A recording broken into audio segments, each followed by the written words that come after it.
बिस्मिल्लाहिर्रहमानिर्रहीम। अस्सलाम वालेकुम वीवर्स, कैसे हैं आप सब। होप सो आप सब लोग बिल्कुल ठीक होंगे, खुश होंगे, आबाद होंगे। Welcome back to my YouTube channel. मकई की रोटी तो हर घर में बनाई जाती है और मुख्तलिफ़ तरीक़ों से बनाई जाती है, लेकिन आज मैं शेयर करूंगी आप लोगों के साथ बहुत ही आसान सा तरीका मकई की रोटी बनाने का। इससे रोटी बहुत ही सॉफ्ट और फूली फूली बन के तैयार होगी, जैसे आम गंदम के आटे की रोटी बन के तैयार होती है। अमूमन जब हम घरों में रोटी बनाते हैं तो मकई की रोटी सही नहीं बनती है, अक्सर टूट जाती है क्योंकि इसमें ग्लूटेन नहीं होता। तो आज मैं ऐसा तरीका आपको बताऊंगी मकई की रोटी बनाने का, जो बिल्कुल गंदम की रोटी जैसे आप आटा बनाएंगे और बिल्कुल वैसे ही रोटी बनाएंगे। रोटी बिल्कुल नहीं ख़राब होगी और एजेस वगैरह भी रफ़ नहीं होंगे। रेसिपी स्टार्ट करने से पहले अगर आप चैनल पर न्यू हैं तो चैनल को सब्सक्राइब कर लें और साथ लगा बेल आइकन ज़रूर प्रेस कर दें। तो चलिए स्टार्ट करते हैं अपने आज की रेसिपी। Let's get start. बिस्मिल्लाहिर्रहमानिर्रहीम। मकई की रोटी सिर्फ दो ही इंग्रेडिएंट से बनती है, तो सबसे पहले हम इसमें जो मेन इंग्रेडिएंट है वो मकई का आटा। और यहाँ पे देखें बिल्कुल प्योर मकई का आटा ले रही हूँ मैं, इसमें कोई भी मैंने मिलावट नहीं की, जैसे कि अमूमन लोग गंदम वगैरह का आटा मिक्स करके मकई की रोटी बनाते हैं, लेकिन मैं प्योर मकई का आटा यूज़ कर रही हूँ। आटा आपने मैयर करके डालना है। मैंने यहाँ पे 4 कप आटा जो मैयर करके ऐड किया है, क्योंकि पानी की क्वांटिटी भी हमने आटे के हिसाब से ही रखनी है। देखिए आटा जो यहाँ पे मैंने एक बाउल में डाल लिया है। दूसरी तरफ जो मैंने एक कढ़ाई में 4 कप पानी गर्म होने के लिए रख दिया है। पानी की क्वांटिटी आपने बिल्कुल आटे की क्वांटिटी के बराबर ऐड करनी है, ना ही तो कम ना ही ज़्यादा। इस पानी में आटा जो है बिल्कुल अच्छे से गूंद के तैयार हो जाएगा। तो पानी जो है वो भी हम मैयर करके डालेंगे। तो मैंने यहाँ पे 4 कप आटा लिया था, तो 4 कप ही पानी ऐड कर रही हूँ मैं। और पानी ऐड करने के बाद यहाँ पे मैंने इसे गर्म होने के लिए रख दिया। फुल बॉयल आने तक का वेट करेंगे।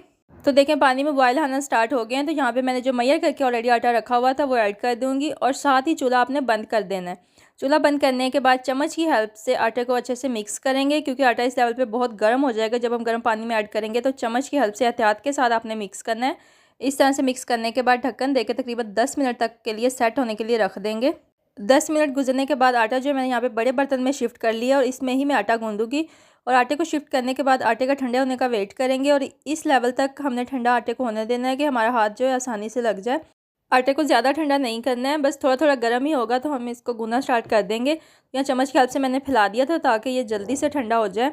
तो देखिए अब हाथ लगाने के काबिल हो गया आटा। तो आहिस्ता आहिस्ता हाथों की हेल्प से मैं इसे गूंदना स्टार्ट करूँगी।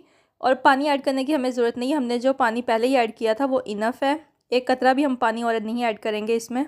इस तरह आटे को मसल मसल के हमने गूंदना है ताकि इसमें ग्लूटेन पैदा होना स्टार्ट हो जाए, क्योंकि ग्लूटेन इसमें नहीं होता, जिसकी वजह से रोटी बहुत जल्दी टूट जाती है और रोटी में लचक भी नहीं होती। बस इसको नरम नरम हाथों से गूंदते जाना है, और आपने काफ़ी देर तक तकरीबन 10 से 15 मिनट तक प्रेस करके इसे अच्छे से गूंदना है। आटा बन के बिल्कुल रेडी हो जाएगा। तो देखिए हमारा आटा जो है गूंद के बिल्कुल रेडी हो गया और आटे में काफ़ी लचक पैदा हो गई है। देखिए इस तरह फोल्ड करने से इजीली फोल्ड हो रहा है, बिल्कुल भी नहीं टूट रहा है। तो देखिए इस तरह हम इसका एक पेड़ा बना लेंगे। पेड़ा भी बिल्कुल दूसरे आटे की तरह, जैसे गंदम के आटे का बनाते हैं, बिल्कुल वैसा ही बन रहा है, लचकदार पेड़ा बन रहा है। क्योंकि हमने गर्म पानी में आटा गूंदा था तो इसलिए हमारा आटा जो है काफ़ी लचकीला हो गया है। अगर आप आटा इस तरीके से बिल्कुल सही गूंद लेंगे तो आपकी रोटी भी बहुत शानदार बन के तैयार होगी। तो बस इस तरह से हमने इसका पेड़ा बना लेना, जितने साइज़ की भी आपने रोटी बनानी है। और मकई की रोटी वैसे ज़्यादा बड़ी अच्छी भी नहीं लगती है। तो यहाँ पे मैंने पेड़ा बना लिया है। अब रोटी को बेलने का प्रोसेस स्टार्ट करते हैं। रोटी बेलने के लिए यहाँ पे मैंने एक शापर ले लिया। कोई भी घर में शापर जो अवेलेबल होते हैं आपने कट करके इस तरह से बना सकती हैं। एक शापर नीचे रखना है, उसके ऊपर आटे का पेड़ा इस तरह से रख के हल्के हाथों से आहिस्ता आहिस्ता से प्रेस करना है ताकि रोटी बनना स्टार्ट हो जाए। तो देखिए यहाँ पे तकरीबन हाफ़ रोटी जो है हल्के हाथों से प्रेस करके मैंने बना ली है। इसके बाद इसके ऊपर दूसरा शापर रख देंगे और बेलन की हेल्प से इसे बेलना स्टार्ट कर देंगे। इससे क्या होगा कि जो आटा है वो बेलन के साथ चिपकेगा नहीं और रोटी बहुत शानदार बन के तैयार होगी। तो बस हल्के हल्के हाथों से आपने बेलना है ताकि इसके कॉर्नर्स वगैरह भी बिल्कुल नीट बन के तैयार हों। तो रोटी हमारी यहाँ पे बेल के बिल्कुल तैयार हो चुकी है।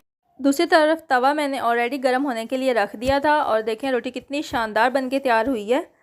रोटी को तवे पे डाल दिया है, तो उतनी देर में हम यहाँ पे दूसरी रोटी तैयार कर लेते हैं, ताकि जब पहले रोटी बन के तैयार हो तो दूसरी ऑलरेडी हमारे पास तैयार हो, हम जल्दी जल्दी से ताकि रोटियाँ बना सकें। तो उसी प्रोसेस को फॉलो करते हुए यहाँ पे मैंने दूसरी रोटी बनानी स्टार्ट कर दी है। लेकिन यहाँ पे मैंने पेड़ा थोड़ा बड़े साइज़ का लिया था, क्योंकि मैं पहले वाली से थोड़ा बड़ी रोटी बनाना चाह रही थी। तो बिल्कुल वही तरीका यहाँ पे मैंने यूज़ किया है।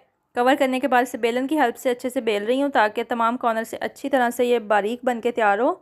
आप इस तरीके से रोटी बनाएंगे तो रोटी बहुत ही शानदार और मज़े की बन के तैयार होगी। आप लोगों की वो शिकायत हमेशा के लिए दूर हो जाएगी कि मकई की रोटी मोटी बनती है या फिर टूट जाती है।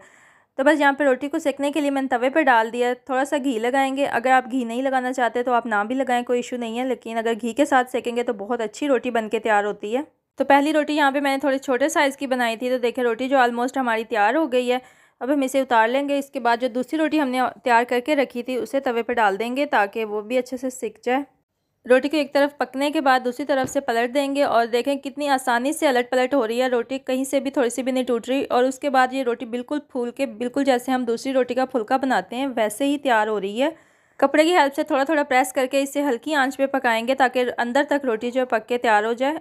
बस इसी तरह से मैंने तमाम रोटियां इसी प्रोसेस के अकॉर्डिंग बना ली थी और माशाल्लाह देखें रोटियां बहुत ही मज़े की बन के तैयार हुई हैं। मकई की रोटियां आप लोगों ने बहुत दफ़ा बनाई होंगी लेकिन ऐसी रोटी आप लोगों ने कभी नहीं ट्राई की होगी। एक दफ़ा इस रेसिपी से रोटी बना के ट्राई कीजिएगा तो बहुत ही मज़े की रोटी बनेगी और हमेशा आप इसी तरह से बनाना पसंद करेंगी। बहुत ही आसान सी रेसिपी है और बहुत ही मज़े की रोटियाँ बन के तैयार होती हैं। बस थोड़ी थोड़ी ट्रिक्स होती हैं जिन्हें हम अगर मद्देनज़र रख जाएँ तो हमारी रेसिपी बहुत मज़े की बन जाती है। माशाल्लाह से हमारी तमाम रोटियां बनके बिल्कुल तैयार हो गई हैं और देखें कितनी प्यारी रोटियां बनी हैं। बिल्कुल सॉफ्ट और नरम रोटियां बनी हैं, बिल्कुल भी लग भी नहीं रही जैसे मकई की रोटियां हो, लेकिन ये बिल्कुल प्योर मकई के आटे की रोटियां। और आप भी ऐसी ही रोटियां बना सकते हैं, बस इस रेसिपी को फॉलो करिएगा। मकई की रोटी वैसे भी सर्दियों में ज़्यादा खाई जाती है साग के साथ, तो फिर हर एक की दिल पसंद होती है। उसके अलावा भी अगर आप डाइट वगैरह कर रही हैं तो आप ये रोटी बना सकती हैं। बुज़ुर्गों को ये रोटी बहुत पसंद होती है और अमूमन वो फरमाइश कर देते हैं कि आज तो मकई की रोटी बना के दें। आप इस तरीके से रोटी बना के दीजिएगा, कोई यकीन ही नहीं करेगा कि आपने ये प्योर मकई के आटे की रोटी बनाई है। हमेशा खाने वाला यही कहेगा कि आपने इसमें दूसरा आटा भी ऐड किया है। रेसिपी बहुत ही आसान है और होप सो आप लोगों को भी बहुत अच्छी लगी होगी। अगर मेरी वीडियो अच्छी लगी है तो वीडियो को लाइक कर दीजिए और फ्रेंड्स के साथ शेयर ज़रूर कीजिएगा। अगर आप लोगों को मेरी रेसिपीज़ अच्छी लगती हैं तो अपना फ़ीडबैक मुझे प्यारे से कमेंट की फॉर्म में ज़रूर दीजिए। उसके अलावा अगर आप कुछ इस्लाह करना चाहते हैं तो वो भी मुझे कमेंट सेक्शन में बता सकते हैं। मिलते हैं नेक्स्ट वीडियो में। अल्लाह हाफिज़।